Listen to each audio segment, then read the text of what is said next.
ખૂબ જ અગત્યનો વિડીયો છે।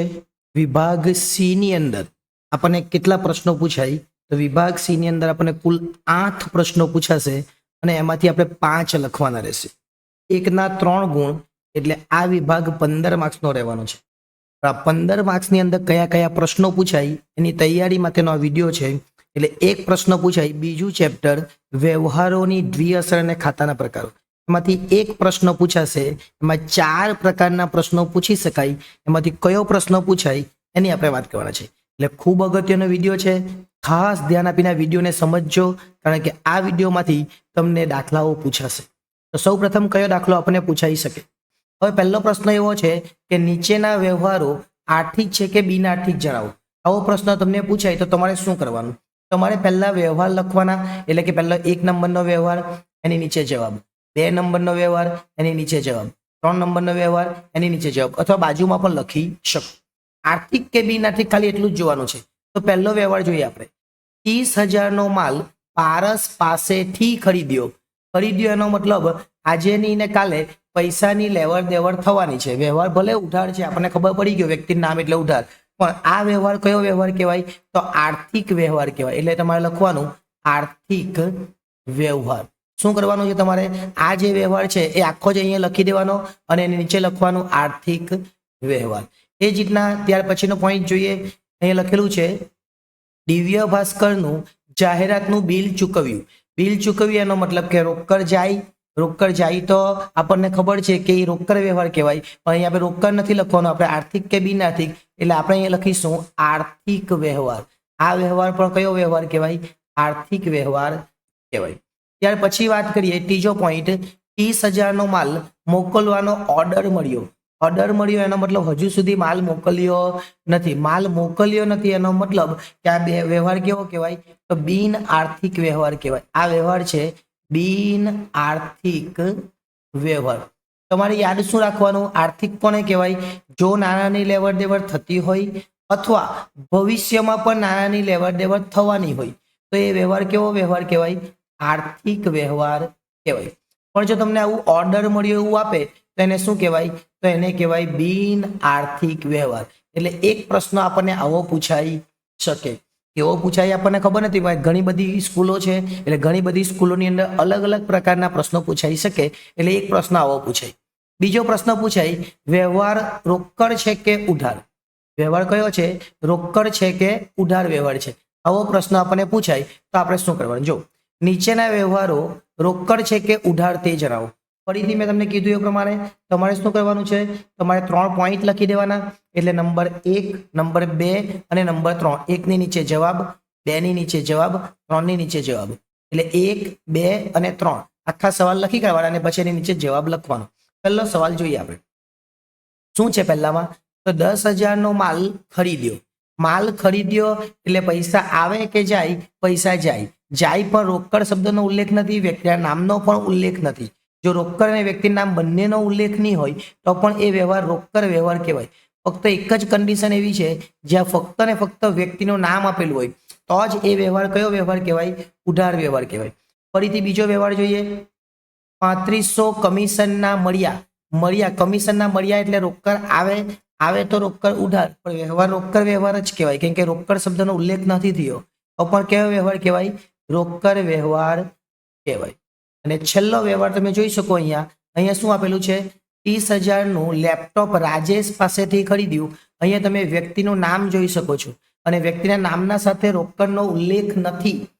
એનો મતલબ કે આ વ્યવહાર એ કયો વ્યવહાર કહેવાય? તો આ વ્યવહાર ઉધાર વ્યવહાર કહેવાય। એટલે અહીંયા લખી દેવાનું ઉધાર વ્યવહાર। હવે શું યાદ રાખવાનું? એ તમે એક ટિપ્સ લેવી હોય તો કયું યાદ રાખવાનું? તો યાદ રાખવાનું આપણે ફક્ત એટલું જ, જ્યાં ફક્ત વ્યક્તિનું નામ આપેલું હોય, ફક્ત વ્યક્તિનું નામ આપેલ હોય તો એ વ્યવહાર કયો વ્યવહાર કહેવાય? તો એ વ્યવહાર ઉધાર વ્યવહાર કહેવાય। અહીંયા રાજેશનું ફક્ત નામ જ હતું એટલે વ્યવહાર ઉધાર। જો તમને રોકડ શબ્દનો ઉલ્લેખ હોય તો રોકડ જ કહેવાય, રોકડનો ઉલ્લેખ ન હોય તો પણ એ રોકડ જ કહેવાય, કારણ કે વ્યક્તિનું નામ નથી।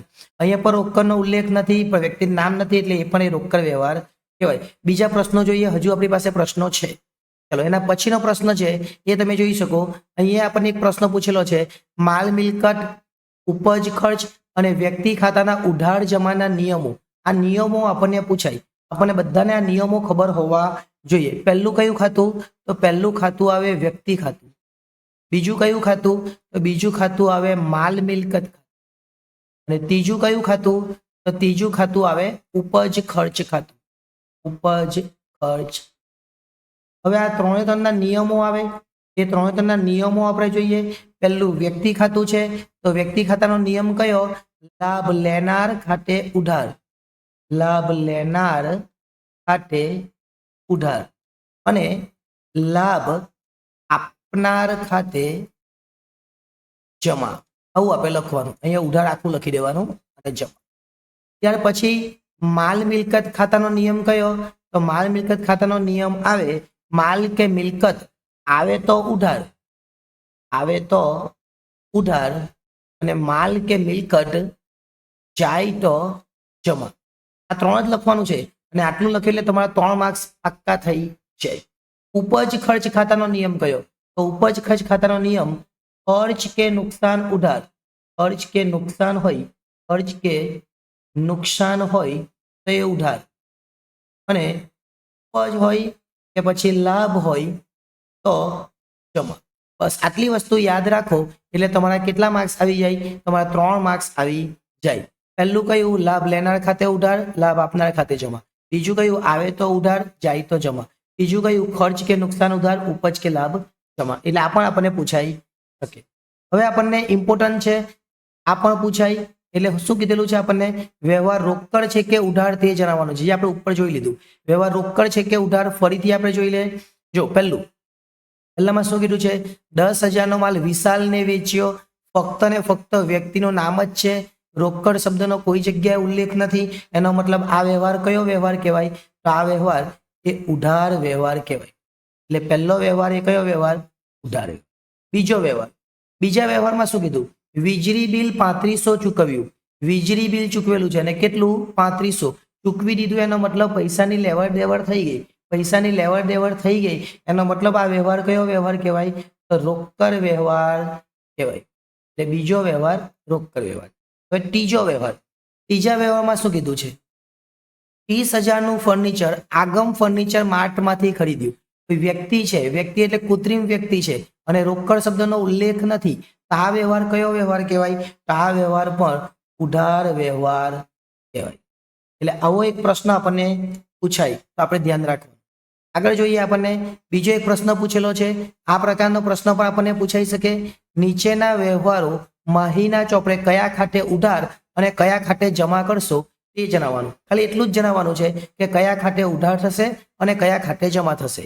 50,000 રોકડા લાવી ધંધો શરૂ કર્યો. શું લખવાનું? તો નંબર 1 આપવાનો. આ રીતે લખજો. નંબર 1 આપવાનો. રોકડા લાવી ધંધો શરૂ કર્યો એટલે પહેલું લખવાનું રોકડ ખાતે. રોકડ ખાતે અને કયા ખાતે ઉધાર? ને તો રોકડ ખાતે ઉધાર. અને બીજી અસર મૂડી ખાતે જમા. એટલે એવું કહ્યું છે ને, કયા ખાતે ઉધાર ને કયા ખાતે જમા? તો રોકડ ખાતે ઉધાર અને મૂડી ખાતે જમા. ત્યાર પછી રાધિકા પાસેથી 50,000 ની જમીન ખરીદી. જમીન ખરીદી એટલે જમીન આવે. જમીન આવે તો જમીન ખાતે ઉધાર અને રાધિકા આપનાર છે તો રાધિકા જમા. એટલે નંબર 2 લખવાનો. જમીન ખાતે ઉધાર. શું લખીશું? જમીન ખાતે ઉધાર. અહીંયા આમનો નથી લખવાની, ખાલી અસર જ બતાવવાની છે. અને બીજી અસર આવશે રાધિકા ખાતે જમા. ઓકે, ચલો ત્રીજો પોઈન્ટ. આવકવેરો ₹1,000. આવકવેરો જે છે એ આવકવેરો ₹1,000 ધંધાના બેંક ખાતામાંથી ભર્યો. બેંક ખાતામાંથી ભર્યો એનો મતલબ કે બેંક જાય. બેંક જાય તો બેંક જમા થવાનું. બેંક જમા થઈ તો પહેલી આમનોંધ શું છે? તો આવકવેરો એટલે ઉપાડ કહેવાય. લખવાનું આપણે ઉપાડ ખાતે ઉધાર, કેમ કે આવકવેરો અંગ જ છે વ્યક્તિનો. ઉપાડ ખાતે ઉધાર અને બીજું આવશે બેંક ખાતે જમા. એટલે આવી બે અસર આપણે જણાવવાની છે. આપણને શું કીધેલું છે? કયા ખાતે ઉધાર થશે. અહીં કીધેલું છે આપણને કયા ખાતે ઉધાર થશે અને કયા ખાતે જમા. તો કયા ખાતે ઉધાર ને કયા ખાતે જમા આપણે બતાવી દીધું. જો પહેલામાં રોકડ ખાતે ઉધાર, મૂડી ખાતે જમા. બીજામાં જમીન ખાતે ઉધાર, રાધિકા ખાતે જમા. ત્રીજામાં ઉપાડ ખાતે ઉધાર અને બેંક ખાતે જમા. એટલે આવો પોઈન્ટ આપણને પૂછાય. ત્યાર પછી આપણને બીજો એક એવો દાખલો છે, જોઈ લે. નીચેના વ્યવહારો અમીષાના ચોપડે કયા ખાતે ઉધાર અને કયા ખાતે જમા કરશો એ જ જણાવવાનું છે, બીજું કંઈ કરવાનું નથી. કયા ખાતે ઉધાર અને કયા ખાતે જમા. 1500 નો માલ આગમાં બળી ગયો. આગમાં માલ બળી જાય, આગમાં માલ બળી જાય તો આગથી નુકસાન થયું કહેવાય. એટલે પહેલી જે છે એમાં શું લખવાનું? આગથી થયેલ નુકસાન ખાતે ઉધાર. આગથી થયેલ નુકસાન, આમનો નથી એટલે આ રીતે લખજો, નુકસાન ખાતે ઉધાર. અને આગમાં માલ બળી જાય, કોઈ પણ રીતે માલ જાય તો આપણે ખરીદીને જમા કરીએ એટલે લખવાનું ખરીદ ખાતે જમા. ખરીદ ખાતે જમા. આ બે અસર થઈ ગઈ. ત્યાર પછી બીજું, વિજયને 40,000 નો માલ વેચ્યો.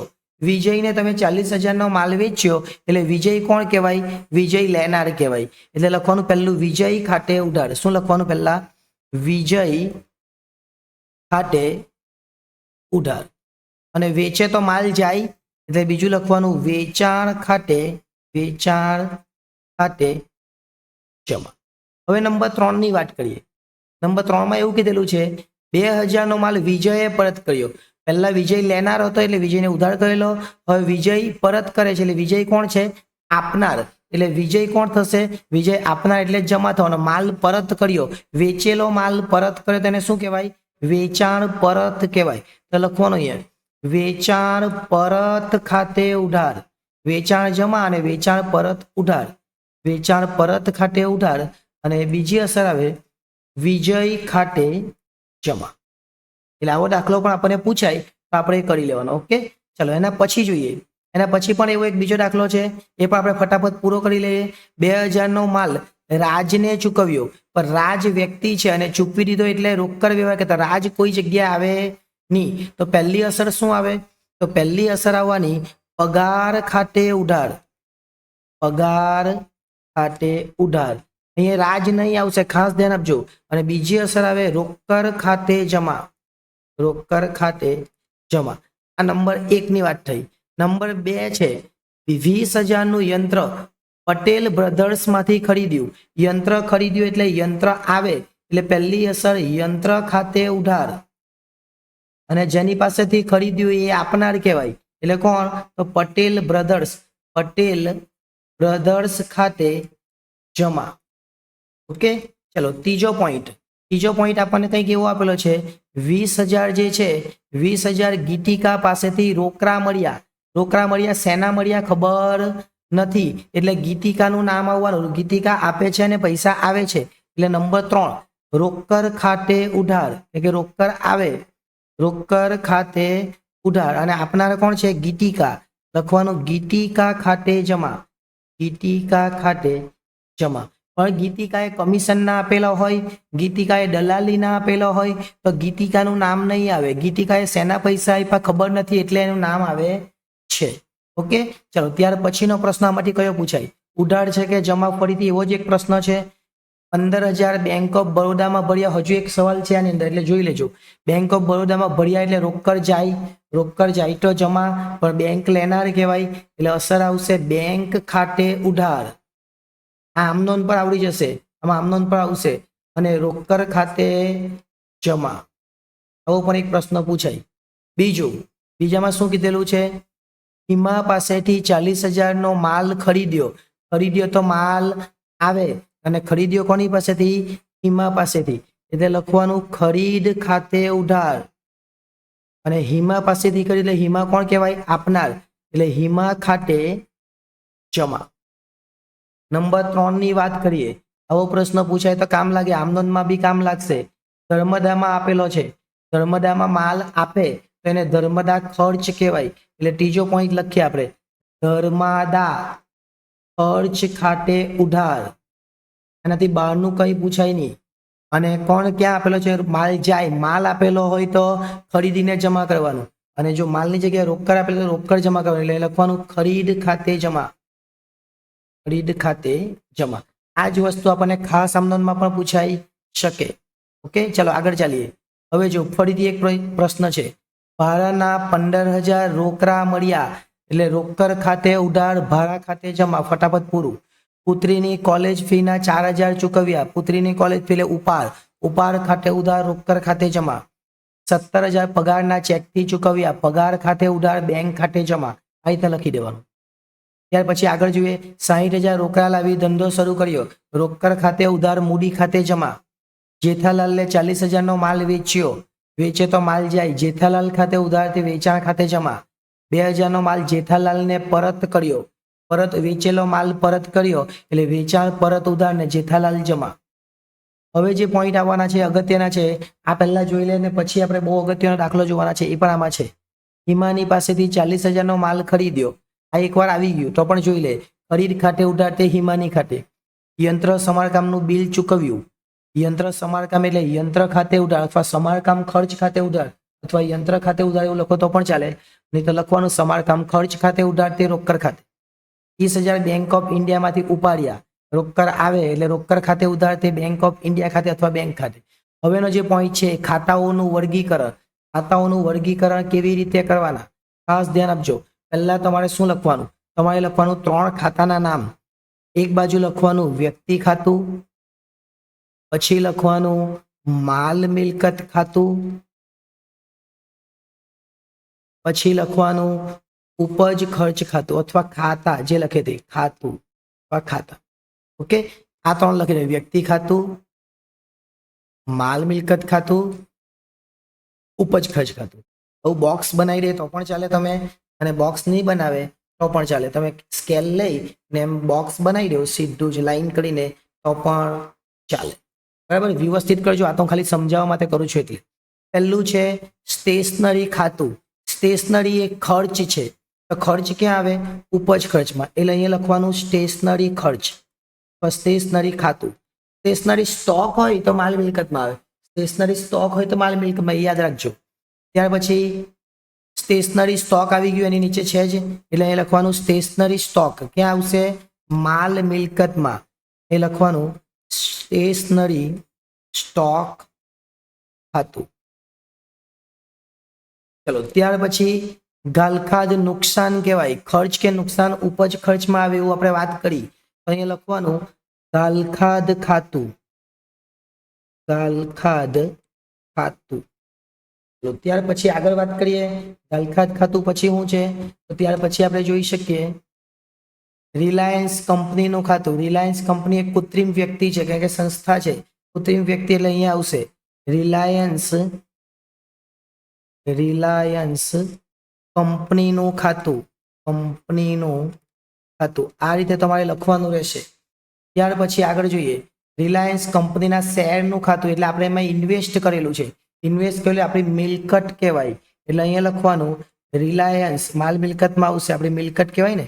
રિલાયન્સ કંપનીના શેરનું ખાતું. હવે અલગ અલગ કરવું હોય તો બી થાય. આ ઉપર જે છે એ માલના ખાતા કહેવાય અને આ જે છે એ મિલકતના ખાતા કહેવાય. એવું જરૂર નથી કે અલગ કરો, તમે સાથે લખો તો પણ વાંધો નથી. ગાલખાદ પરત. ગાલખાદ પૈસા કોઈ આપણે લઈ લઈને પછી પાછળથી કોઈ આપે તો ગાલખાદ પરત એ ઉપજ કહેવાય. ગાલખાદ નુકસાન કહેવાય. ગાલખાદ પરત ઉપજ કહેવાય. એટલે લખવાનું ગાલખાદ પરત ખાતું. બસ આટલું કરો. 6 પોઈન્ટ એટલે તમારા કેટલા માર્ક્સ આવી જાય? 3 માર્ક્સ આવી જાય. જો અહીંયા 1 2 3 4 5 અને 6. 6 એ 6 સાચું હોય આ રીતના તમે લખો તો 3 માર્ક્સ આવે. બીજા 2-3 દાખલાઓ જોઈએ એટલે તમને વધારે ખ્યાલ આવે. પહેલું, નીચેના ખાતાઓનું ખાતા પ્રમાણે વર્ગીકરણ કરવાનું. હું ફટાફટ હવે તમને જવાબ જ કહું છું એટલે જોજો. પહેલું બેંક ખાતું. બેંક ખાતું વ્યક્તિ ખાતામાં આવશે. પેલું વ્યક્તિ ખાતું કીધું ને એમાં. ત્યાર પછી બેંક લોન ખાતું. બેંકની લોનનું ખાતું એ પણ ક્યાં આવશે? તો વ્યક્તિ ખાતામાં જ આવશે. બેંક ચાર્જીસ ખાતું. બેંક ચાર્જીસ એ ખર્ચ કહેવાય. બેંક ચાર્જીસ શું કહેવાય? ખર્ચ કહેવાય. એટલે બેંક ચાર્જીસ ક્યાં આવશે? બેંક ચાર્જીસ જો ખર્ચ કહેવાય તો ઉપજ ખર્ચમાં. બેંક ઓવરડ્રાફ્ટ દેવું કહેવાય એટલે વ્યક્તિ ખાતું. બેંકમાં ફિક્સ ડિપોઝિટ માલ મિલકત ખાતું. બેંકમાં ફિક્સ ડિપોઝિટના વ્યાજનું ખાતું. વ્યાજ આપણને મળે એટલે ઉપજ ખર્ચ ખાતું. ત્યાર પછી જોઈએ પ્રોવિડન્ટ ફંડ ખાતું. દેવું કહેવાય એટલે ક્યાં આવશે? વ્યક્તિ ખાતું. અગાઉથી ચૂકવેલ, ચૂકવવાનું બાકી, મળવાનું બાકી, આ બધા વ્યક્તિ ખાતા કહેવાય. પ્રોવિડન્ટ ફંડમાં ફાળો ખર્ચ કહેવાય. ઉપજ ખર્ચ ખાતું. પ્રોવિડન્ટ ફંડમાં રોકાણ મિલકત કહેવાય. માલ મિલકત ખાતું. રોકાણોનું વ્યાજ મળે ઉપજ ખર્ચ ખાતું. ચલો ત્યાર પછી આગળ રોકાણોનું વ્યાજ ઉપજ ખર્ચ. રિલાયન્સ કંપની વ્યક્તિ ખાતું. સ્ટેશનરી સ્ટોક માલ મિલકત ખાતું. બેંક વ્યાજ ઉપજ ખર્ચ ખાતું, ભાડું મરે કે જાય ચૂકવે ઉપજ ખર્ચ, પેટન્ટ મિલકત કહેવાય માલ મિલકત ખાતું. ખાતાઓનું વર્ગીકરણ કેવી રીતના કરવું મેં તમને બતાવી દીધું, ફટાફટ પૂરું થાય એટલા માટે આપણે કરીએ છીએ. ફર્નિચર મિલકત કહેવાય માલ મિલકત ખાતું, દેવાદાર આવે કે લેણદાર આવે મૂડી ખાતું કહેવાય, સોરી વ્યક્તિ ખાતું કહેવાય. વિરાજ મેડિકલ વ્યક્તિ ખાતું, મજૂરી ખર્ચ કહેવાય એટલે ઉપજ ખર્ચ ખાતું, મૂડી વ્યક્તિ રોકાણ કરે એટલે એ વ્યક્તિ ખાતું કહેવાય. બેંક વ્યક્તિ ખાતું બી કહેવાય ને માલ મિલકત બી કહેવાય, આપણે વ્યક્તિ ખાતામાં લખવાનું. ચલો ત્યાર પછી આગળ ખાતાઓનું વર્ગીકરણ કરવાનું છે. ફરીથી કીધેલું છે અગાઉથી ચૂકવેલ હોય, મળવાનું બાકી હોય, ચૂકવવાનું બાકી હોય, આ બધી જ વસ્તુ શું કહેવાય મેં તમને આગળ પણ કીધી વ્યક્તિ ખાતું કહેવાય. પ્રોવિડન્ટ ફંડમાં ફાળો એ ખર્ચ કહેવાય કંપની માટે એટલે ઉપજ ખર્ચમાં આવશે. બેંક લોનનું વ્યાજ આપણા માટે બેંક લોનનું વ્યાજ ખર્ચ કહેવાય, બેંક માટે ઉપજ કહેવાય એટલે આવે તો ઉપજ ખર્ચમાં જ. ટાટા કંપનીના શેરમાં આપણે રોકાણ કર્યું મિલકત કહેવાય, ડિબેન્ચરમાં રોકાણ કર્યું મિલકત કહેવાય. આગળ ખાતાઓનું વર્ગીકરણ જ છે. કમિશન ખર્ચ હોય તો પણ ઉપજ ખર્ચમાં, ઉપજ હોય તો પણ ઉપજ ખર્ચમાં જ આવે. પ્રોવિડન્ટ ફંડ વ્યક્તિ ખાતું, લેણદાર વ્યક્તિ ખાતું, ખરીદ ખાતું માલના ખાતા કહેવાય એટલે કાં આવે માલ મિલકત ખાતામાં આવે. યંત્ર મિલકત ખાતું પગાર ખર્ચ કહેવાય એટલે ઉપજ ખર્ચ ખાતું. ખાતાઓનું વર્ગીકરણ ફરીથી પૂછેલું છે. સ્ટેશનરી એકવાર આવી ગયું કયું આવે ખર્ચ કહેવાય એટલે ઉપજ ખર્ચ. કોપીરાઇટ મિલકત કહેવાય, અદ્રશ્ય મિલકત કહેવાય એટલે મિલકતના ખાતામાં માલ મિલકત. દેવી હુંડી વ્યક્તિ ખાતું, ડિવિડન્ડ આપણને મળે ઉપજ કહેવાય એટલે ઉપજ ખર્ચમાં આવે. વ્યવસાય વેરો વ્યક્તિની વ્યવસાય પર ચૂકવવામાં આવે એટલે એ વ્યવસાય વેરો શું આવશે વ્યક્તિ ખાતું. જો વ્યવસાય વેરાને ખર્ચ તરીકે લેવામાં આવે તો ઉપજ ખર્ચમાં પણ લખી શકાય. વેચાણ પરત એટલે કયું ખાતું કહેવાય તો વેચાણ પરત એટલે માલનું ખાતું કહેવાય. પણ આ વ્યવસાય વેરો છે એ વ્યવસાય વેરોને વ્યવસાય કહેવાય, વ્યવસાય પર ટેક્સ લાગ્યો વેરો લાગ્યો એટલે એને ઉપજ ખર્ચમાં લેજો. જો આવક વેરો હોય તો એને કાં લેવાનો વ્યક્તિની પોતાની આવક હોય, વ્યક્તિની પોતાની આવક હોય તો આવક વેરાને કાં લેવાનો આવક વેરાને લેવાનો વ્યક્તિ ખાતામાં, વ્યવસાય વેરાને ઉપજ ખર્ચમાં લેવાનો. આગળ બસ અહીંયા આપણું પૂરું થઈ ગયું. એટલે વિભાગ સી ની વાત કરીએ તો વિભાગ સી માટેના અહીંયા જે વ્યવહારોની દ્વિઅસર છે જે બીજું ચેપ્ટર છે આટલા દાખલા કરો એટલે તમને બેઠા જ આ 4 પ્રકારના દાખલામાંથી એક દાખલો પૂછાય અને સારામાં સારા રીતે તમે 3 માર્ક્સ મેળવી શકો. એકદમ ઇઝી છે. હવે બીજા જે દાખલાઓ છે જે સી વિભાગની અંદર પૂછાવાના એના પર આપણે વિડીયો બનાવીશું. હવે આમનો વિડીયો આવશે જે સી અને ડી બંનેમાં પૂછાશે એટલે એના માટેની તૈયારી માટેનો પણ વિડીયો આવશે. આપણી ચેનલ સાથે જોડાયેલા રહેજો જેથી કરીને તમને આ ચેનલ ભવિષ્યમાં પણ કામ લાગે. આભાર.